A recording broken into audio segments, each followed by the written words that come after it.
We've got to talk more about manufacturing in Canada, about how the status quo isn't working and how we need to go in a different direction. Canadians are starting to ask questions about our approach to manufacturing after a lot of the events we've had this year. So we had the lockdowns, the pandemic, and we saw a number of things happen there. Our discretionary consumer spending, some of that was kind of put in interesting directions. There were holdups, there were products we couldn't necessarily get because of that. That left people going, oh, hold on a second. Could we be sourcing these goods from a different country? Could we be making them here in Canada? And then there were the goods that we rely on to support our loved ones, the basic medical supplies and goods we need, and we saw countries scrapping over them, fighting over them. Why don't we make more of that here? Why don't we come up with some sort of action plan or list of important items, important goods that are basically national security threats if they are not made here?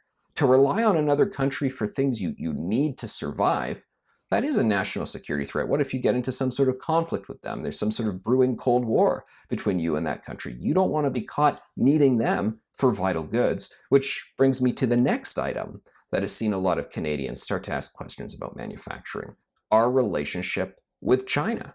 You know, we had masks that were shipped here from China, and then we heard, oh, they were no good. They were faulty masks.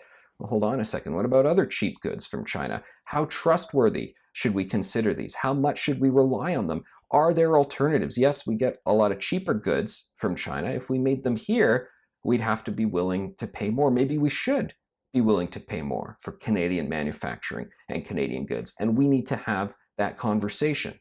Maybe we need to start making choices about which products we really want to support, having a homegrown, made in Canada approach, so we can begin to turn away and pivot away from the Chinese economy. Look, there's a lot of ground to cover here on different sectors, different goods, and it's going to require a lot of putting heads together. And we need to see that start to happen. The Conservative Leadership Campaign candidates, they need to talk more about manufacturing. The Liberal government, they need to also get creative about this, and we need to hear more from industry as well, people in the think tanks. We need to hear from academics on all of it, because the status quo, that old idea, oh, manufacturing, it's gone out of North America, it's never coming back, we just can't accept that anymore. We've seen what happens when you are too reliant on other countries, other economies for the goods you need, and we're going to have to start having a conversation about going in a new direction.